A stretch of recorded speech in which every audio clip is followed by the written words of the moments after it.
వాజీ న్యూస్కు స్వాగతం. నేను జ్యోతి. ముందుగా హెడ్లైన్స్ చూద్దాం. రాజకీయ నాయకులు ప్రజా సమస్యలపై మాట్లాడాలంటూ దువ్వూరికి జనసేన ఎమ్మెల్యే హితవు. జనసేన అధినేత పవన్ కళ్యాణ్ పై వ్యాఖ్యలు చేస్తే సహించమని హెచ్చరించిన సుందరపు విజయ్ కుమార్.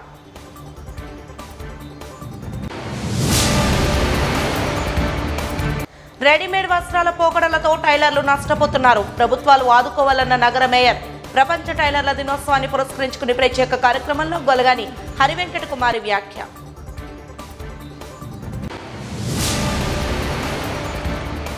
హిందీ భాష పునరుద్ధరణ కోసం దక్షిణాది భాషలపై కేంద్రం కుట్ర.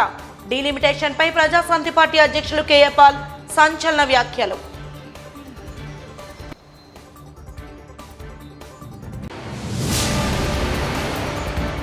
ఇక వివరాల్లోకి వెళ్తే దువ్వాడ శ్రీనివాస్ నోరు అదుపులో పెట్టుకుని మాట్లాడాలంటూ యలమంచిలి ఎమ్మెల్యే సుందరపు విజయ్ కుమార్ హితవు పలికారు.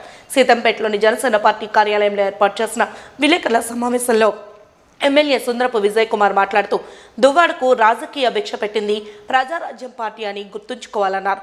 రాజకీయ నాయకులు ప్రజా సమస్యలపై మాట్లాడాలే తప్ప జనసేన అధినేత డిప్యూటీ సీఎం పవన్ కళ్యాణ్పై విమర్శలు చేసే అర్హత లేదని అన్నారు.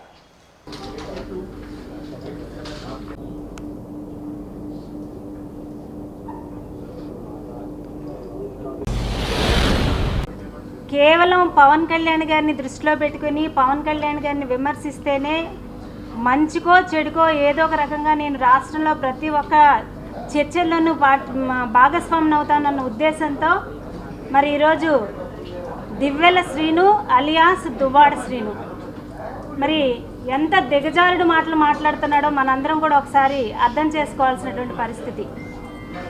పవన్ కళ్యాణ్ గారు కేవలం 50 కోట్ల రూపాయలకి ఆశపడి ప్రశ్నించడం మానేశారు అని అంటున్నాడు. ఎప్పుడు ప్రశ్నిస్తారండి? అధికారంలోకి రావడానికి ప్రతిపక్షంలో ఉన్నప్పుడు ప్రజల పక్షాన నిలబడి ప్రశ్నించాం కాబట్టే ప్రజలు మమ్మల్ని నమ్మారు కాబట్టే ఈరోజు అధికారంలో భాగస్వాములు అయ్యాం. అధికారంలోకి వచ్చిన తర్వాత మళ్ళీ ప్రశ్నించని మమ్మల్ని ప్రశ్నించమంటారేంటి?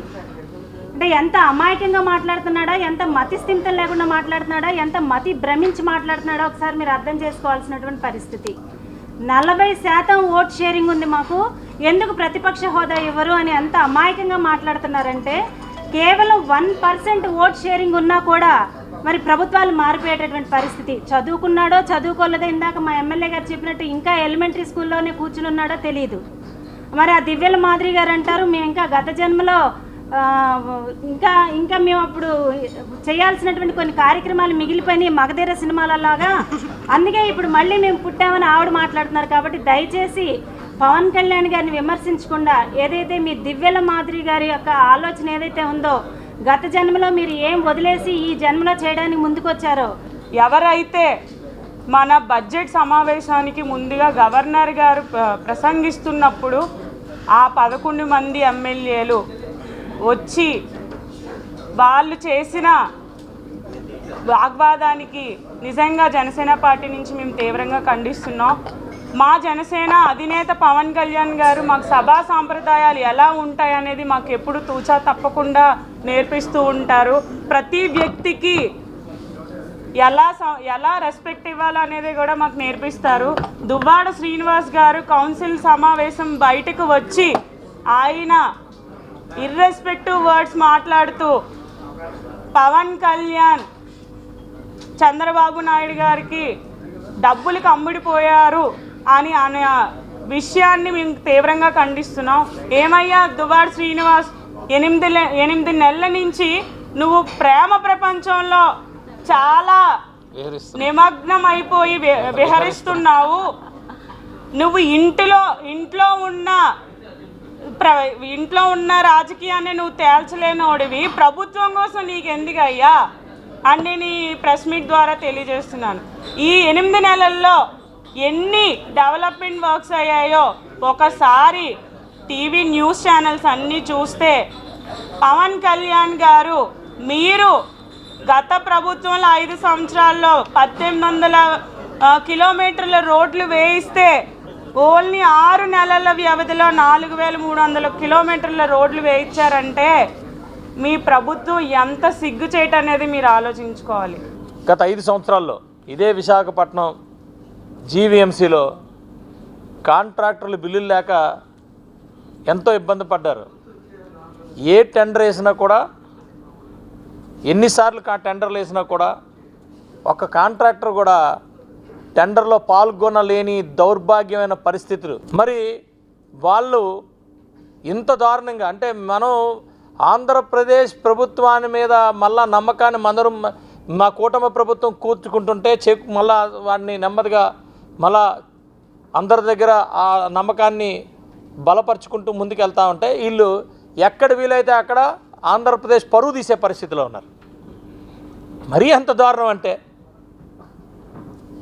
ఒక పార్టీ స్పాన్సర్ చేసినప్పుడు, నేను ఒక జనసేన పార్టీ నుంచి స్పాన్సర్షిప్ మీద నేను ఎమ్మెల్యేని అయ్యాను, అంటే జనసేన పార్టీ ఎమ్మెల్యేని.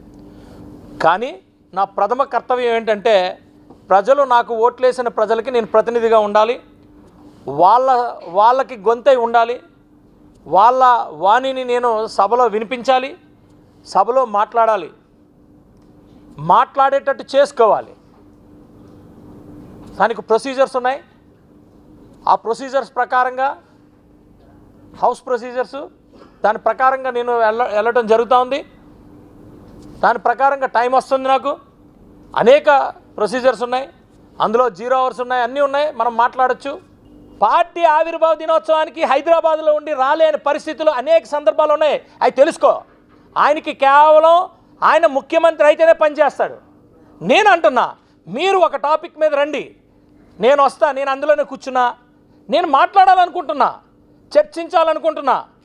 ఎంతోమంది పెద్దలు ఆ సభలో నుండి మాట్లాడి అవన్నీ కూడా ఉన్నాయి. నీకు ఎప్పుడైనా తెలుసా? అవన్నీ మేము మాట్లాడడానికి రెడీగా ఉన్నాం. వాటిని మానేసి ఊరికే ఓరల్ డయరీ వేసుకొని ఇష్టానుసారంగా మాట్లాడతానంటే మీలాగా మేము దిగజారం, పరిణితి చెందిన వ్యక్తులు మేము. ఏమంటారు మాటికి, ఇది జనసేన ఏదో మాట్లాడుతున్నాడు, సైనికుల్ని, జన సైనికుల్ని ఏదో అంటూ ఉంటాడు. నేను అంటున్నా, ఎవడు సైకో, ఎవడికి డయేరియా, నోటి డయేరియా వచ్చింది, ఎవడికి వచ్చిందిరా నాయన? మామూలు డయేరియా ఉన్నోడు పక్కనే మనం మామూలుగా కూర్చోలేము, విపరీతమైన స్మెల్ వస్తుంది. అది నోట్లో డయేరియా వస్తే ఇంకా మారరా? ఇలా చిటికలు వేసుకొని మాట్లాడతారేంటి?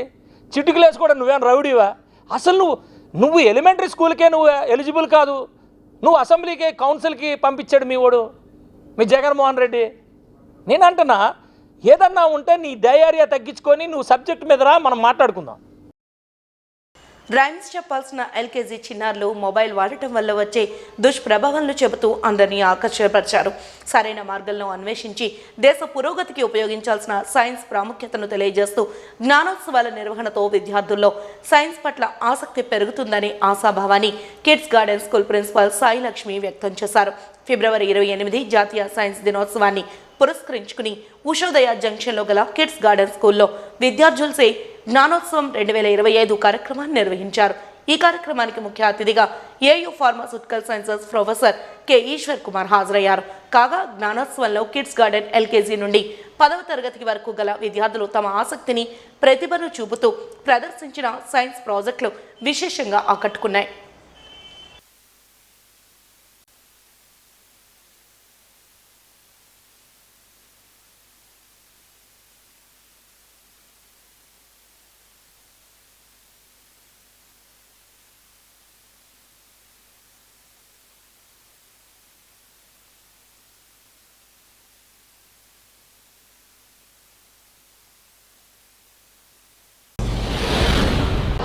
Good morning all of you. My name is Atmakuri Sanvi Geetika. My school name is Kids Garden Public School. I am studying LKC. Today my topic is the mobile phone. Mobile phone is an electronic device, easy communication, online education. We can call, text, watch movies and playing games on a mobile phone. It is also useful in office work work.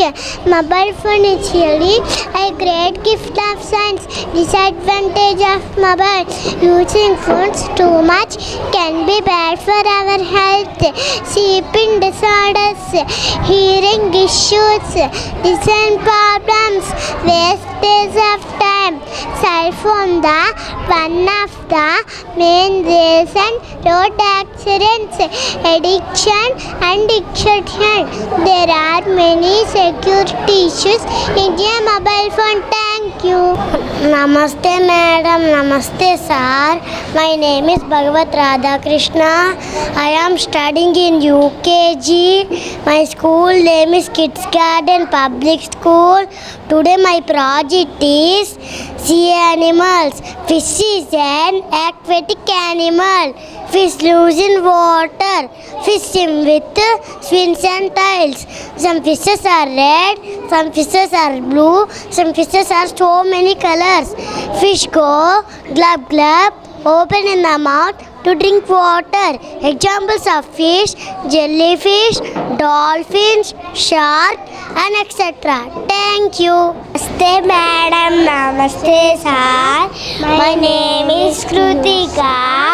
I study UKG. My school name is Kids Garden Public School. My project name is Means of Transport. Muri one page to another page. Garbage is a transport. Aeroplane is a transport. Thank you. Boat is a water transport. Thank you. Namaste ma'am and sir. My name is Kovida. I am studying in first class. My school name is Kids Garden Public School. My project is zoo. We can see many animals and birds like butterflies, deer, zebra, hippopotamus, tiger, lion, elephant, giraffe, etc. Thank you. I am studying in first class. My school name is Kids Garden Public School. My project is types of houses. There are many types of houses: pakka house, kacha house, hut, igloo, building, tent and houseboat. House protect us from heat, cool, rain, animals. Thank you. I am studying in first class. My school name is Kids Garden Public School. My project is 5 sense organs: eyes, ears, nose, tongue and skin. We can see with our 2 eyes. We can hear with our 2 ears. We can breathe and smell with our 1 nose. We taste the food with our tongue. And also we feel hotness and coolness with our skin. Thank you. Namaste sir and madam. My name is Ainaz. I am studying in first class. My school name is Kids Garden Public School. My project is water pollution. The water pollution is release of substances into bodies of water that makes water. Thank you. History. I am studying in first standard. My school name is Kids Garden Public School. My project is seasons. There are 4 types of seasons: rainy season, summer season, winter season and spring season. Rainy season we use raincoat, umbrella and gumboots. Winter season we wear woolen clothes. Summer season we wear cotton clothes. Thank you. Our 97th Science Day on account of Raman effect. Raman effect was founded by C.V. Raman. C.V. Raman founded Raman effect on 28th February 1928. How is useful science in our daily? Yes, science is useful in our daily life. మనం చేసే ప్రతి ఒక్క పనిలో science అనేది add ఉంటుంది. ఇప్పుడు మనం నడుస్తున్నామంటే science, తింటున్నామంటే science, ఏం చేసినా సైన్స్ అనేది ఒక ప్రిన్సిపల్గా యాక్ట్ చేస్తుంది మన లైఫ్. సైన్స్ అనేది మీకు టెక్నాలజీ అంటే ఇప్పుడు టెక్నికల్గా అంత బాగుంది, టెక్నాలజీ పెరుగుతుంది. సో ఆ టెక్నాలజీ తగ్గట్టు స్టూడెంట్స్ కూడా వాటన్నిటిని తెలుసుకుంటున్నారంటే టెక్నాలజీ వల్ల అటుపక్క అడ్వాంటేజెస్ ఉన్నాయి, ఇటుపక్క డిసడ్వాంటేజెస్ ఉన్నాయి. ఆ టెక్నాలజీని అంటే యూస్ఫుల్గా యూస్ చేసుకున్న వాళ్ళకి అడ్వాంటేజ్ అవుతుంది, మిస్యూజ్ చేసుకున్న వాళ్ళకి డిసడ్వాంటేజ్ అని. ఈ స్కూల్ని ఈ అకాడమిక్ ఇయర్ 25-26 నుంచి ఆర్క్ వ్యాలీ స్కూల్గా నేమ్ చేంజ్ చేస్తున్నాము. ఈ విషయాన్ని అందరూ కూడా కొంచెం గమనించాలి అని కోరుకుంటూ ఈరోజు ఫిబ్రవరి 28 ఎవ్రీ ఇయర్ మేము సైన్స్ ఫేర్ నిర్వహిస్తాం స్కూల్లో. ఈ సివి రామన్ గారి ఇన్వెన్షన్స్ అన్నీ కూడా ఈరోజు మనకి ఎలా ఉపయోగపడుతున్నాయి, మనం ఈరోజు సన్సెట్ ఎలా అవుతుంది, సన్ రైజ్ ఎలా అవుతుంది, తర్వాత విబ్గిఆర్ 7 కలర్స్ మనం ఎలా చెప్పుకుంటున్నాము, రెయిన్బో, ఇవన్నీ కూడా ఆయన ఇన్వెన్షన్స్. ఇప్పుడు ఆయనకి 1930లో నోబెల్ ప్రైజ్ గ్రహీతగా ఆయన్ని కాన్సెప్ట్ ఏది తీసుకున్నారు అంటే సముద్రం మీద పడిన కిరణాల ద్వారా ఆయన విబ్గిఆర్ కనుక్కున్నారు. సముద్రం మీద పడే కిరణాల ద్వారా సూర్యోదయం ఎప్పుడవుతుంది, సూర్యాస్తం ఎప్పుడవుతుంది, ఈ రోజుకి కూడా మనం ఎలా క్యాలిక్యులేట్ చేస్తున్నాము, న్యాచురల్ కెలామిటీస్ ఎలా వస్తున్నాయి, రేపు వర్షం పడవచ్చు, ఎల్లుండి వర్షం పడవచ్చు అని మన సైంటిస్టులు ఎలా అయితే చెప్తున్నారో దానికి మూల కారణం సివి రామన్ గారు. సో ఆయన్ని గుర్తు చేసుకుంటూ మా పిల్లలకి ఇలాగే రేపు మన భారతదేశానికి వాళ్ళు ఉపయోగపడే విధంగా వీళ్ళు ఒక వంతు సహాయం చేయడం కోసం మేము ఈ సైన్స్ ఫేర్ని నిర్వహించడం జరిగిందండి. 97 సంవత్సరాలు అయింది ఈ రోజుకి.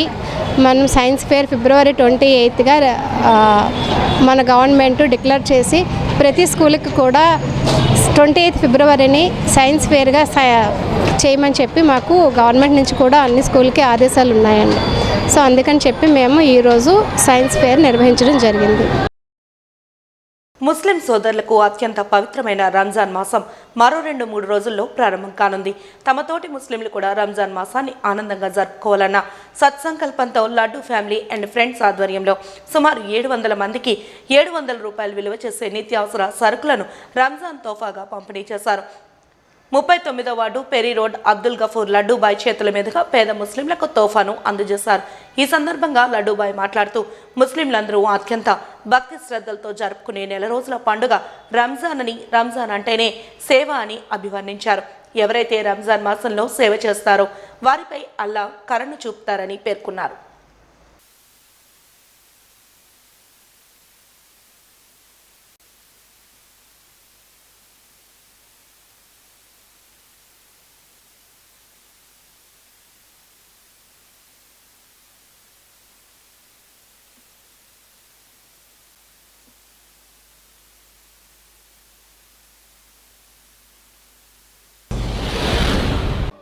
ఇది నేను ఈ ఒక్క రంజాన్ తోఫా ఫస్ట్ 1990 నుండి చేసుకుని వస్తున్నాను. 1999 ఇంటింటికి వెళ్ళి నేను ఇచ్చేవాడిని. దాని తర్వాత నాకు మన చాలా సోదరులు చెప్పారన్నమాట, లడ్డుబాయ్ గారు మీరు ఎంతోమందికి సేవ చేస్తున్నారు, ఇది మీరు ఇప్పుడు ప్రజల్లోకి రావాలని చెప్పి నాకు రిక్వెస్ట్ చేశారన్నమాట. దానివల్ల ఏమో ఇప్పుడు ఎవ్రీ ఇయర్ నేను 700 పీపుల్స్కి నేను గ్రాసరీ పంచుతాను సార్. ఇది ఏంటంటే మన ఫ్యామిలీ మెంబర్స్, మా ఫ్రెండ్స్ ఉన్నారు, మేము అందరూ డబ్బులు కలెక్ట్ చేసుకొని ఇది ఎవ్రీ ఇయర్ ఏమో ఈచ్ ప్యాకేజ్ నియర్లీ 700 రూపీస్ ఉంటుంది సార్. ఇది 700 అంటే ఈక్వల్ టు 700 పీపుల్స్. మన ప్రవక్త ముహమ్మద్ సల్లల్లాహు అలైహి వసల్లం గారు ఏం చెప్పారంటే, మీ ఇంటి పక్కని ఈవెన్ ఎనీ రిలీజియస్, అతని హిందూ అయినా క్రిస్టియన్ అయినా ఎవరినైనా ఒక్కరిని భోజనం పెట్టండి వాళ్ళు ఆకలితుంటే. ఈ మతం ఆ మతం చూడొద్దని చెప్పారు మా ప్రవక్త సల్లల్లాహు అలైహి వసల్లం. నాకు ఒక కన్ను రైట్ కన్ను హిందూ అయితే నాకు ఒక లెఫ్ట్ కన్ను ఏమో ముస్లిం. నాలో ఉన్నది అదే స్పెషాలిటీ. దాని గురించి ఏంటంటే నాకు కోటవైది ఫెర్రీ రోడ్లోని అందరూ ఈవెన్ హిందూ ముస్లిం అందరూ నాకు ఒక బ్రదర్లాగా చూస్తారు. దానివల్ల నేను ఏంటంటే ఒక అంబులెన్స్ కూడా నేను తీసుకున్నాను 7.5 lakhs పెట్టి, ఫ్రీ సర్వీస్ 24 hours. దాని కూడా డ్రైవర్ నేను అబ్రాడ్లో పనిచేశాను 33 years. నాకు ఈ పని అన్ని అవసరం లేదన్నమాట. నేను ఇంట్లో కూర్చొని తినొచ్చు, కానీ మన ప్రజలు సంతోషంగా ఉండాలి, సంతోషంగా బ్రతకాలని చెప్పి నేను ఒక ఫీల్డ్లో సోషల్ వర్క్లో దిగానండి. జై హింద్ అండ్ జై భారత్. 700 పీపుల్ సార్, 700 మందికి మేము ఇచ్చాం. ఇంకా వస్తున్నారు, కానీ నా మనసు ఇప్పుడు ఏం చెప్పాలా, నేను నా దేవుడు ఎంతైతే నాకు అల్లా నాకు శక్తి ఇచ్చాడో నేను అంతే పంచగలను. దానికంటే నేను ఎక్కువ చేయలేను. నేను ఒక సోషల్ వర్కర్గా నేను చేస్తున్నాను సార్. ఇది ఈ పుణ్యం నాకు ఆ దేవుడి దగ్గర నుంచి, ఆ ప్రజల దగ్గర నుంచి నాకు దొరుకుతుంది సార్. టైలర్ల సంక్షేమానికి ప్రభుత్వాలు కృషి చేయాలని నగర మేయర్ గొలగాని హరివెంకట కుమారి పేర్కొన్నారు. శంకరమఠం ఎదురుగా పద్మశాలి కళ్యాణ మండపంలో greater Visakha tailors welfare society ఆధ్వర్యంలో నిర్వహించిన ప్రపంచ టైలర్ దినోత్సవ కార్యక్రమానికి ఆమె ముఖ్య అతిథిగా హాజరయ్యారు. ఈ సందర్భంగా నగర మేయర్ మాట్లాడుతూ టైలర్ల సంక్షేమానికి, వారి అభివృద్ధికి ప్రభుత్వాలు కృషి చేయాలని, నేడు ప్రపంచవ్యాప్తంగా రెడీమేడ్ వస్త్రాలు వస్తున్నందున దర్జీల బ్రతుకులు చిన్నాభిన్నమవుతున్నాయని అన్నారు. వస్త్రానికి ఆకృతిని ఇచ్చి కళాత్మకంగా తీర్చిదిద్దే నైపుణ్యం దర్జీల సొంతమని పేర్కొన్నారు. వృత్తిని వీడలేక మరో రంగంలోకి పోలేక సంక్షోభంలో కూరుకుపోతున్న దర్జీల బతుకులను ప్రభుత్వాలు ఆదుకోవాలని కోరారు.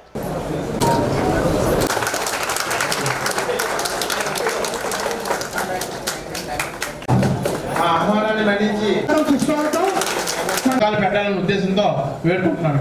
ధన్యవాదాలు.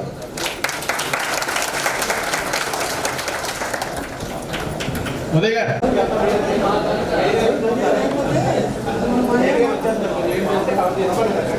మేడం ప్రత్యేకంగా, కానీ వీళ్ళకి సాయం చేసే నాయకులే లేరు. ఎప్పటి నుంచో వీళ్ళందరూ చిన్న టైలర్స్ అనేది సొంత కంపెనీలో చేసుకోవాలనేది ఎప్పటి నుంచో వీళ్ళున్న కోరిక మేడం. మన ఎన్డీఏ ప్రభుత్వం ఇక్కడ అధికారంలో ఉంది. మేయర్గా విశాఖపట్నం మీరు ఉన్నారు. మీ ఆధ్వర్యంలో ఇక్కడ ఒక కంపెనీ హాల్ వీళ్ళకి ఏదైనా ఒక ప్రపోజల్ పెడతారు మేడం. అవకాశం ఉన్నంత వరకు ఈరోజు టైలర్ డే శుభ పండుగని ప్రతి సంవత్సరం చేస్తున్నామండి. మరి ఈ సంవత్సరం పద్మశాలి కళ్యాణ మండపంలో ఏర్పాటు చేసుకున్నాము. మన టైలర్లు అందరూ కలిసి ఈరోజు ప్రతి సంవత్సరం, అలాగే ఈ సంవత్సరం కూడా ఈ టైలర్ డే కార్యక్రమాన్ని ఇక్కడ చేసుకుంటున్నామండి.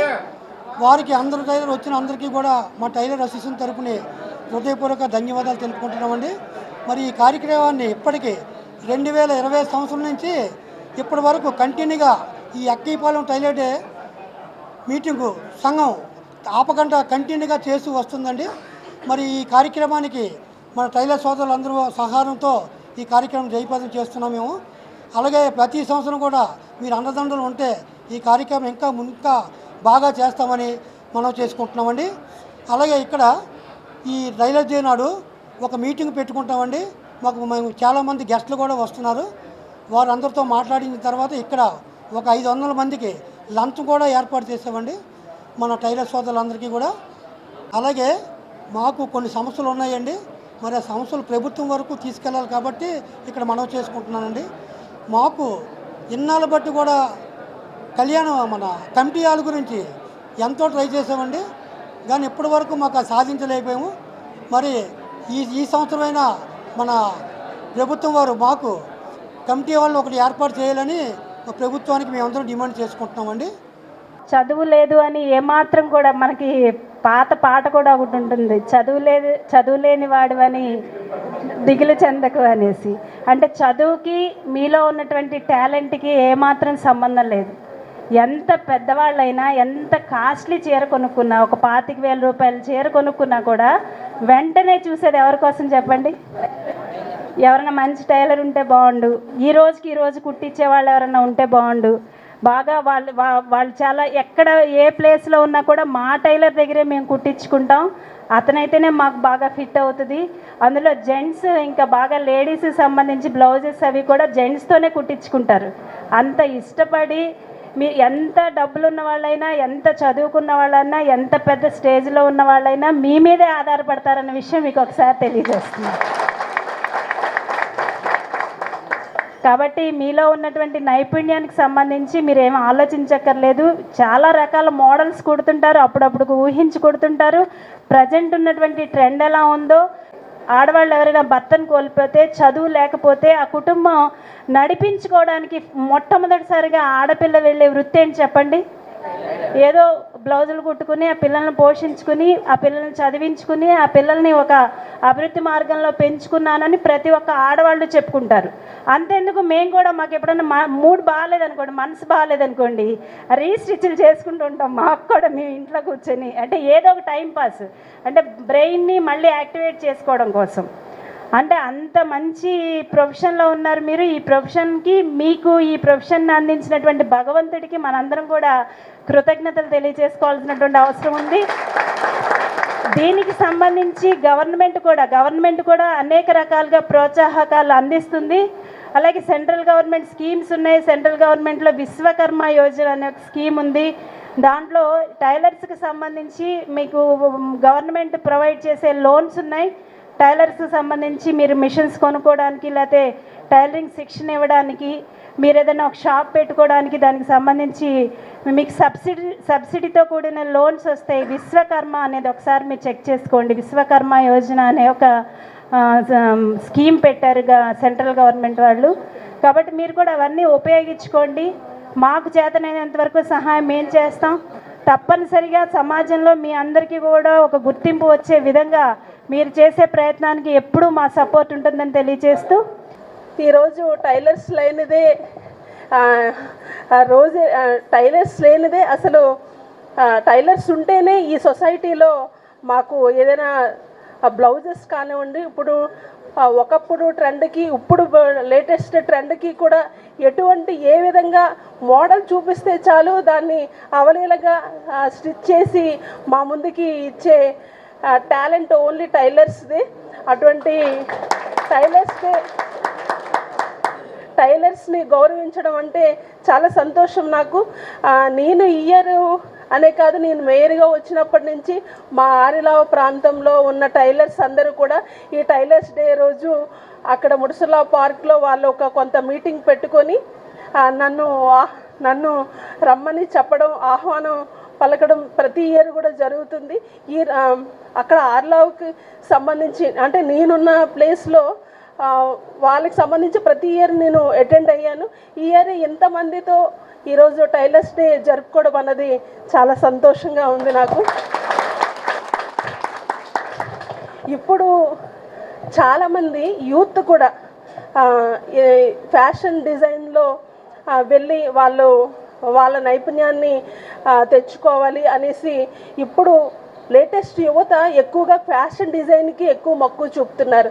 దానికి మెలకువలన్నీ కూడా టైలరింగ్ వస్తేనే మనము మెలకువలు కానీ ఇంకా ఫర్దర్గా ముందుకు వెళ్ళడానికి చాలా ఉపయోగపడుతుంది.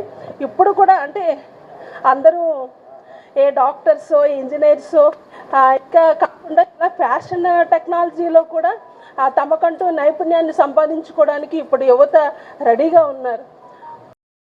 విశాఖ ఉక్కు పరిశ్రమను ప్రైవేటీకరణ చేయబోమని స్పష్టమైన ప్రకటన విడుదలయ్యేంత వరకు దీక్షను విరమించే ప్రసక్తే లేదని all India pensioners and retired persons association నాయకులు తెలిపారు. విశాఖ ఉక్కు పరిరక్షణ సమితి ఆధ్వర్యంలో జీవీఎంసీ గాంధీ విగ్రహం వద్ద దీక్షా శిబిరంలో నేడు all pensioners and retired persons association నాయకులు కార్మికులకు మద్దతుగా దీక్షలో పాల్గొన్నారు. ఈ సందర్భంగా వారు మీడియాతో మాట్లాడుతూ ప్యాకేజీల పేరుతో కేంద్ర ప్రభుత్వం కాలక్షేపం చేస్తోందని వ్యాఖ్యానించారు. సొంత గనులను కేటాయించి కూటమి ప్రభుత్వం తామిచ్చిన హామీని నిలబెట్టుకోవాలని డిమాండ్ చేశారు. ఉక్కు పరిరక్షణకు కార్మిక వర్గం కట్టుబడి ఉంటుందని హెచ్చరించారు.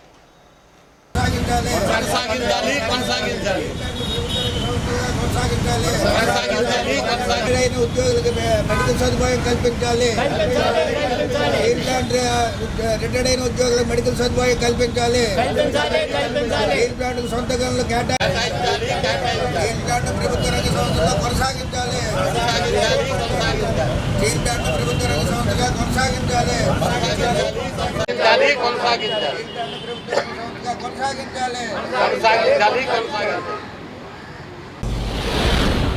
ఇవాళ పెన్షనర్ సంఘంగా స్టీల్ ప్లాంట్ ప్రైవేటీకరణ కాకూడదు, కనీసం వాళ్ళకి సొంత గనులు చెల్లించాలి.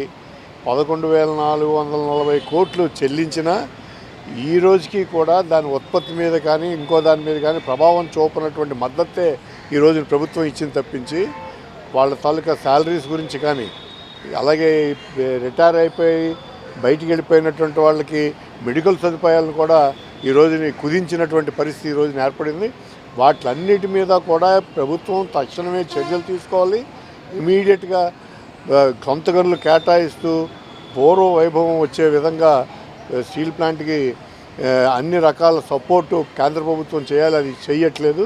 దాన్ని తక్షణమే పునరుద్ధరించే విధంగా ఎటువంటి పరిస్థితుల్లోని దీన్ని ప్రైవేటీకరణ చేయము అని చెప్పి వాళ్ళు ఏదైతే క్యాబినెట్లో నిర్ణయం తీసుకున్నారో ఆ క్యాబినెట్ నిర్ణయాన్ని ఉపసంహరించుకునే విధంగా ఇమీడియట్గా రేపు పార్లమెంట్ సెషన్స్ జరుగుతున్నాయి, మళ్ళా మొదలవుతాయి.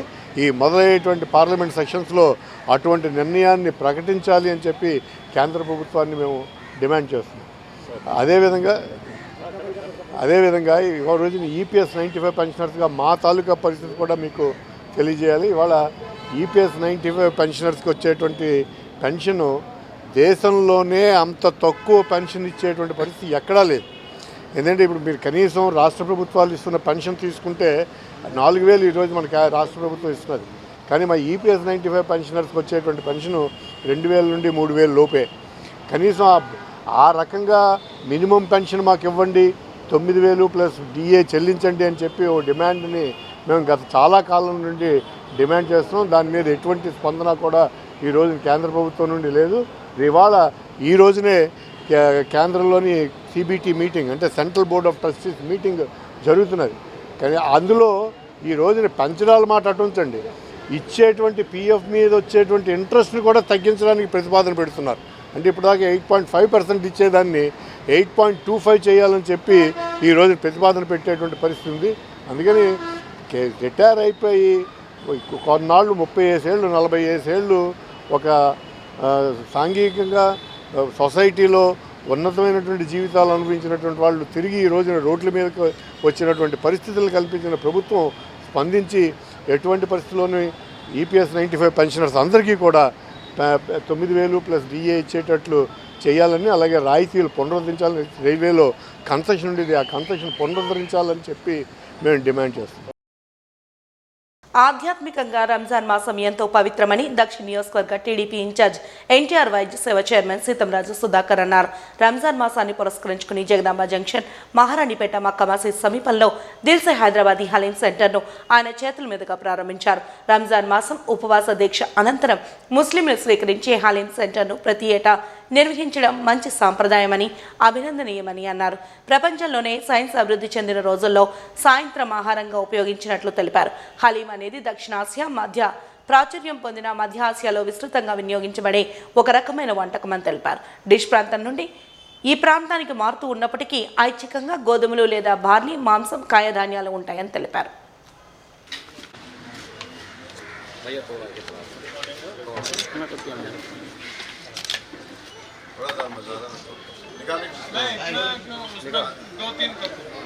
अरे कप में निकाला ये अंदर डाल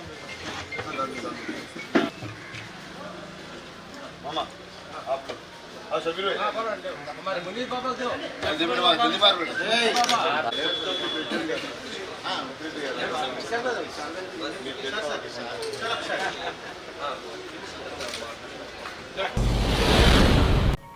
మరి మా ప్రవక్త గారు రంజాన్ నెల రంజాన్ ముఖ్యంగా 30 రోజులు ఉపవాసాలు ఉండమని మాకు కఠినమైన ఉపవాసాలు ఉండడానికి మంచి అవకాశం ఇచ్చారు. దానివల్ల ఎన్నో ఆరోగ్యంగా మంచి ఆరోగ్యం బాగుపడాలి. 12 నెలలు ఉపవాసం, 12 నెలల్లోనే ఒక నెల రోజులు ఉపవాసం ఉంటే మన శారీరకంగా కూడా చాలా దృఢంగా స్ట్రాంగ్గా తయారవుతాము. ముఖ్యంగా ఈరోజు ఈ దిల్సే హైదరాబాదీ హలీంకి ఈ షాప్ని ఓపెన్ చేయడానికి వచ్చిన మా గురువర్యులైన సీతంరాజు సుధాకర్ గారికి ప్రత్యేక ధన్యవాదాలు. అలాగే తన అమూల్యమైన సమయాన్ని కేటాయిస్తూ మా యొక్క హలీం సెంటర్ని వచ్చిన వెల్లూరు భాస్కర్రావు కానీ, నవీన్ గారికి కానీ, మన షబీర్ భాయ్ కానీ, మన సూరత్ కమిటీ ప్రెసిడెంట్ కానీ, మా జఫరుల్లా భాయ్ కానీ, మా రామకృష్ణ అన్న కానీ, అందరికీ మా కాసిం రజా గారిని కానీ వీళ్ళందరూ అంత టైం తీసుకొని కేవలం మన మీద ప్రేమతో దిల్సే హైదరాబాదీ హలీం అని ఒక బ్రాండ్ని ఇక్కడ పరిచయం చేసి 14 సంవత్సరాలు అయింది. ఈ పరిచయానికి చాలా కొద్దిగా రోజు రోజు ఆనందంగా పెరుగుతుంది. ఎందుకంటే రంజాన్ ఎప్పుడు వస్తుందంటే ముస్లిం సోదరుల కన్నా ఎక్కువగా మన హిందూ క్రైస్తవ సోదరులు చాలా ఎక్కువ వెయిట్ చేస్తుంటారు. ఎందుకంటే హలీం అనేది నెల రోజులకు ఒకసారి దొరుకుతుంది, నెల రోజులే దొరుకుతుంది సంవత్సరానికి. ఆ నెల రోజులు కోసం సంవత్సరం మొత్తం నన్ను అడుగుతూనే ఉంటారు. ముఖ్యంగా మా ఈ బ్రాంచ్ కోసం ఆ దేవుడు దయ వల్ల, కృప వల్ల, గురుగారి ఆశీర్వాదం వల్ల సంవత్సరానికి మంచి డెవలప్ అవుతుంది. వీటన్నిటిని హైలైట్ చేసిన నా యొక్క కౌంటర్ చూడండి, చుట్టూ మా పేపర్ కటింగ్లు, మీడియా ఛానల్ ప్రింట్స్ ఉంటాయి. మీ యొక్క సపోర్టు నిజంగా చాలా అమోఘమైంది, అద్భుతమైంది. మీ సపోర్ట్ వల్ల ఈరోజు నా యొక్క షాప్ నేను పడే కష్టాన్ని మీరు జనాలకి పరిచయం చేయడం బట్టే నేను ఈరోజు ఇంతగా ఎత్తగలిగాను. సో ఇది దినదిన ప్రవర్ధమానమే, దేదీప్యమానంగా ఇది ఇంతింత వడ్డింత అన్నట్టు ప్రతిరోజు ప్రతి సంవత్సరం ఇలా ఎదగాలని, ఇలాంటి దిల్సే బ్రాంచ్లు చాలా రావాలని, ఎందుకంటే స్టాండర్డ్గా ఉంటుందని చాలామంది చెప్తూ ఉంటారు. నన్ను ఏదో పిలిచారని కాదండి, చాలామంది ఇక్కడ చాలా స్టాండర్డ్గా ఉంటుంది. ఎందుకంటే రంజాన్ మాసం స్టార్ట్ అయితే ఇది చాలా బలవత్తమైన ఆహారం, ఎందుకంటే ఎక్కువ క్యాలరీలు ఉండి ఈ మీటు, రెడ్ మీటు, ఈ డ్రై ఫ్రూట్స్ అన్నీ ఉంటాయి కాబట్టి కొద్దిగా ఇది అన్ని రకాలుగా ఉపయోగకరమైన ఆహారం కాబట్టి, ప్రోటీన్ ఫుడ్ కాబట్టి దీన్ని రంజాన్ మాసంలో ఎక్కువ ముస్లిం సోదరులు దీన్ని ఎక్కువ ఆదరిస్తారు. ఇప్పుడు హిందూ సోదరులు కూడా చాలామంది ఈ హలీంని అలవర్చుకున్నారు. సో నాకు ఇంత మంచి అవకాశం ప్రతి సంవత్సరం ఇది ఇండైరెక్ట్గా ముస్లిం సోదరులకు సేవ చేయడమే, నేను కూడా అందులో చిన్న భాగం అయ్యాను కాబట్టి. ముస్లిం మైనార్టీ ఎమ్మెల్సీ సీటును ఉత్తరాంధ్ర ముస్లిం నేత తెలుగుదేశం పార్టీ రాష్ట్ర ప్రధాన కార్యదర్శి ఎండి నజీర్కు కేటాయించాలని డిమాండ్ చేస్తూ విశాఖలో ముస్లింలు ప్రదర్శన చేపట్టారు. శుక్రవారం జుమా నమాజ్ అనంతరం జగదాంబ జంక్షన్ వద్ద గల మక్కా మసీదు వద్ద ముస్లింలు భారీ సంఖ్యలో బ్యానర్లు, ప్లకార్డులు పట్టుకుని ప్రదర్శన నిర్వహించారు. నజీర్కు ఎమ్మెల్సీ టికెట్ కేటాయించాలని పెద్దపెట్టున నినాదాలు చేశారు. ఈ సందర్భంగా మక్కా మసీద్ కమిటీ అధ్యక్షుడు ఎండి మునీర్ మాట్లాడుతూ విశాఖ జిల్లా జనాభాలో 2వ స్థానంలో ఉన్న ముస్లింలకు చట్టసభలలో సరైన ప్రాతినిధ్యం ప్రధాన రాజకీయ పార్టీలు కల్పించకపోవడం వల్ల ముస్లింలు అన్ని రంగాలలో వెనుకబడి ఉన్నారని ఆవేదన వ్యక్తం చేశారు.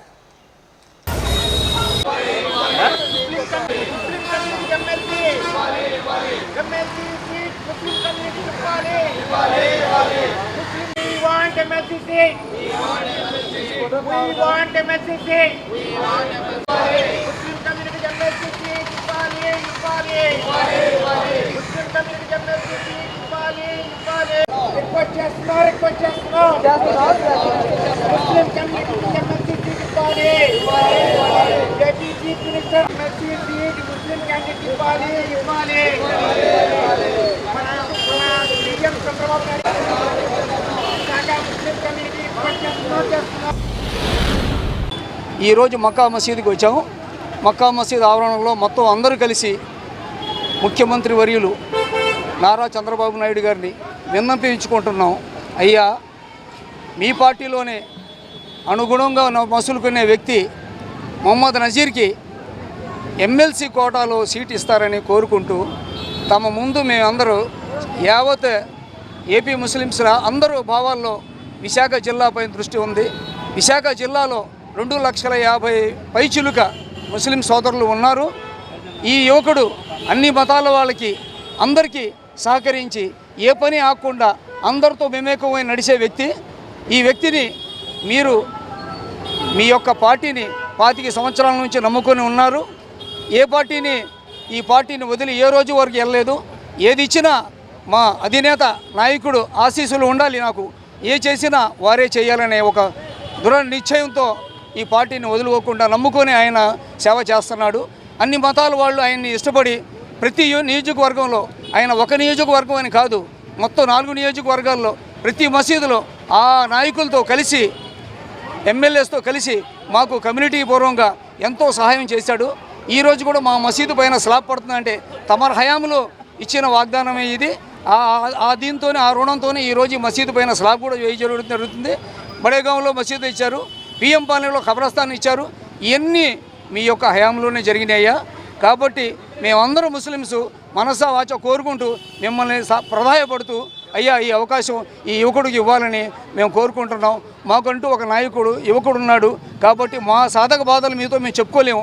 ఈ నాయకుడు వెళ్ళి మీ దగ్గర చెప్పుతాడని ఒక ఆశతో మిమ్మల్ని మేము కోరుకుంటూ AP chief minister Chandrababu Naidu గారికి ఏపీ ముస్లిమ్స్ తరఫున ఒకటే నేను రిక్వెస్ట్ చేస్తున్నాను. పాస్ట్ ఎమ్మెల్యే ఎలక్షన్స్లో వారు అందరికీ న్యాయం చేశారు. 2025 ఎమ్మెల్సీ ఎలక్షన్స్లో రంజాన్ తోఫాగా మా ముస్లిమ్స్ అందరికీ కూడా విశాఖపట్నం కాన్స్టిట్యూషన్ నుంచి మొహమ్మద్ అబ్దుల్ నజీర్ గారిని ఉమ్మడి అభ్యర్థిగా ఎమ్మెల్సీ క్యాండిడేట్గా మా అందరికీ కూడా ఒక అవకాశం ఇచ్చి ఈ రంజాన్ని గ్రాండ్గా సెలబ్రేట్ చేసుకోవడానికి ఏపీ ముస్లిమ్స్ అందరికీ కూడా ఒక గిఫ్ట్ ఇచ్చిన వారు అవుతారని మీ అందరూ కూడా మీకు హార్ట్ఫుల్లీ కంగ్రాట్స్ చెప్తున్నాం. అదేవిధంగా ఎమ్మెల్యే ఎలక్షన్స్లో కూడా మేమందరం మీకు సపోర్ట్ చేసాం. మొహమ్మద్ అబ్దుల్ నజీర్ గారు కూడా ముస్లిమే కానీ అన్ని మతాలకి, హిందూ, క్రిస్టియన్స్, మిగతా కేటగిరీ ముస్లిం కేటగిరీస్ కూడాను ఎప్పుడు పిలిచినా 24 అవర్స్లో అందుబాటులో ఉంటూ ప్రజలే వాళ్ళ దేవుళ్ళని, సమాజమే దేవాలయం అని అతను మనసాకరమైన సర్వీస్ చేస్తున్నారు. అటువంటి వ్యక్తికి ఎమ్మెల్సీ సీట్ ఇచ్చి ఏపీ తరఫున పర్టికులర్గా ముస్లిమ్స్ తరఫున ఒక రిప్రజెంటేషన్ ఇవ్వాలని మనస్ఫూర్తిగా మా కమ్యూనిటీ తరఫున మీ అందరికీ మరీ రిక్వెస్ట్ చేస్తున్నాం. దక్షిణాది రాష్ట్రాల భాషలు లేకుండా చేయాలని బీజేపీ ప్రభుత్వం కుట్ర పన్నుతోందంటూ ప్రజాశాంతి పార్టీ అధ్యక్షులు కేఏ పాల్ సంచలన వ్యాఖ్యలు చేశారు. ఈ మేరకు డీలిమిటేషన్పై రాజకీయ పార్టీల నాయకులు నోరు మెదపకపోవడం సిగ్గుచేటన్నారు. ఆసిల్మెట్టలోని ఓ ఫంక్షన్ హాల్లో ఏర్పాటు చేసిన విలేకరుల సమావేశంలో కేఏ పాల్ తమదైన శైలిలో ఎన్డీఏ ప్రభుత్వంపై మండిపడ్డారు. హిందీ భాష అభివృద్ధి కోసం కేంద్ర ప్రభుత్వం 30 భాషలను నామరూపాలు లేకుండా చేసేందుకు ప్రయత్నిస్తోందంటూ విరుచుకుపడ్డారు.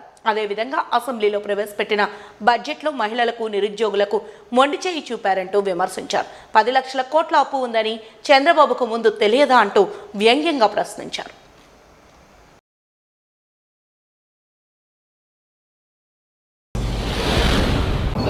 ఈ డీలిమిటేషన్ అన్నది ఒక పెద్ద డ్రామా. సౌత్ ఇండియన్ ఎంపీ సభ్యుల్ని తగ్గించి నార్త్ ఇండియన్ ఏకచక్రాధిపత్యం ఏలడానికే నరేంద్ర మోదీ అజెండా. ఈ ముసలోడికి అవసరం 75 సంవత్సరాల వయసులో ఒక మంచి ప్రైమ్ మినిస్టర్గా ఉంటే ఎంత బాగున్ను.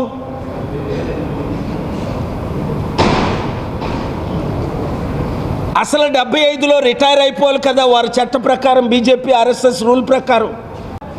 ఏ కంపెనీలు ఎవరెవరికి అమ్మేశారు, ఇంకా అమ్మడానికి ఏమీ లేకుండా మిగిలిన 13 ఎయిర్పోర్ట్లు ఇంక్లూడింగ్ తిరుపతి ఎయిర్పోర్టు 100 కోట్లది ఎగ్జాంపుల్, ₹1 అదానికి ఎలాగ అమ్ముతున్నారు.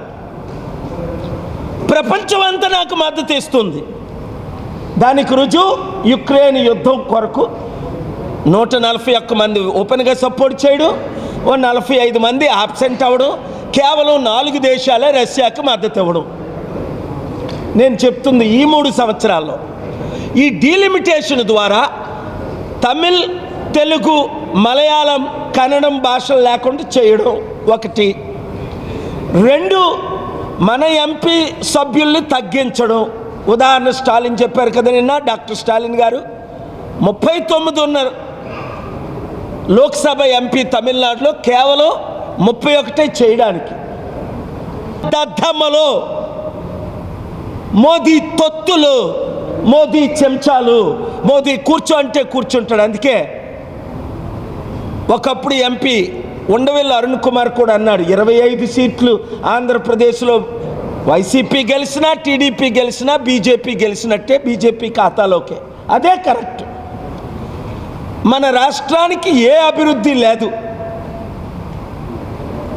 స్టీల్ ప్లాంట్ 8 లక్షల కోట్లు దమ్మిస్తుంటే 5 ఆర్డర్లు తీసుకొచ్చి ఆపిన వ్యక్తిని నేను ఒక్కడనే. ఇప్పటికి కూడా స్టీల్ ప్లాంట్ అమ్మకుండా ఏపీ హైకోర్టులో స్టేటస్ కో ఉంది. ఇప్పుడు మనకి ఇచ్చిన ఆదాయం ఏంటి? పోలవరానికి కానీ స్టీల్ ప్లాంట్కి కానీ అప్పులు సర్వనాశనం అయిపోయింది. అందుకే ఈరోజు బడ్జెట్ ఆంధ్రప్రదేశ్లో ఇంత అధ్వానంగా ఉంది. ఏంటి? నిరుద్యోగులకు 3,000 రూపాయలు ఇస్తానన్నారు చంద్రబాబు, 20 లక్షల ఉద్యోగాలని. సంవత్సరం అయిపోతుంది, 20,000 ఉద్యోగాలు కాదు, 20 ఉద్యోగాలు ఇవ్వలేదు. 3,000 ఇస్తానన్న 1 కోటి మందికి 3,000 మందికి కాదు 300 మందికి కూడా 3,000 రూపాయలు ఇవ్వలేదు. ఈరోజు బడ్జెట్లో చూస్తే మీరు ఏ విధమైన మహిళలకు పెన్షన్లు అన్నారు, ఇవ్వట్లేదు. అంతకంటే ముఖ్యం, కుటుంబంలో 4 ఉంటే 4 15,000 60,000. తల్లికి వందనం అన్నాడు, తండ్రికి అప్పడాలు అన్నాడు. తల్లికి వందనం లేదు, తండ్రికి అప్పడాలు లేవు, తాతకి ఫ్లయింగ్ కిస్సులు ముద్దులు తప్ప ఏమీ లేవు. ఏడుస్తున్నాడు, ఖజానా ఖాళీ అయిపోయింది. అప్పుడు నీకు తెలీదా? 10 లక్షల కోట్ల అప్పు ఉన్నది, 13 లక్షల కోట్లు అని అబద్ధం ఆడేవే చంద్రబాబు నాయుడు. అప్పుడు నువ్వు ఇవన్నీ చేయలేవు, మనం కలిసి చేద్దాం అంటే నువ్వు చేతులు కలిపావా? మోదీతో కలిపావు. ఆ సిగ్గులేని పవన్ కళ్యాణ్ ఆడు యూజ్లెస్ ఫెలో, వాడు రాష్ట్రాన్ని సర్వనాశనం చేశాడు, అందుకే వాడు సోల్జర్స్ అందరూ వాడిని తిడుతున్నారు. ఈరోజు ఆంధ్రప్రదేశ్ బడ్జెట్ మహిళలకి ఏముంది, నిరుద్యోగులకి ఏముంది, రైతులకి ఏముంది? ఇప్పుడంతా సర్వే చేస్తారట, వచ్చే సంవత్సరం తర్వాత ఏదో చేయడానికి ప్రయత్నిస్తారట. 2027లో జమిలీ ఎలక్షన్స్ వచ్చే ముందు మరొక డ్రామా ఆడతారు. సృష్టికర్తను నేను సంపాదిస్తున్నాను, నాకు అనుభవం ఉంది, దేశంలో మోదీకి లేని అనుభవం అన్న చంద్రబాబు నాయుడు. వాజీ న్యూస్ ముగించే ముందు హెడ్లైన్స్ మరొకసారి చూద్దాం. రాజకీయ నాయకులు ప్రజా సమస్యలపై మాట్లాడాలంటూ దువ్వూరికి జనసేన ఎమ్మెల్యే హితవు. జనసేన అధినేత పవన్ కళ్యాణ్ పై వ్యాఖ్యలు చేస్తే సహించమని హెచ్చరించిన సుందరపు విజయ్ కుమార్.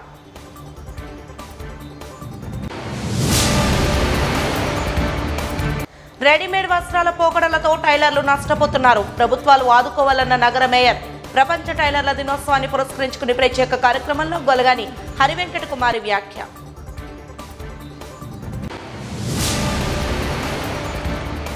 హిందీ భాష పునరుద్ధరణ కోసం దక్షిణాది భాషలపై కేంద్రం కుట్ర. డీలిమిటేషన్పై ప్రజాశాంతి పార్టీ అధ్యక్షులు కేఏ పాల్ సంచలన వ్యాఖ్యలు.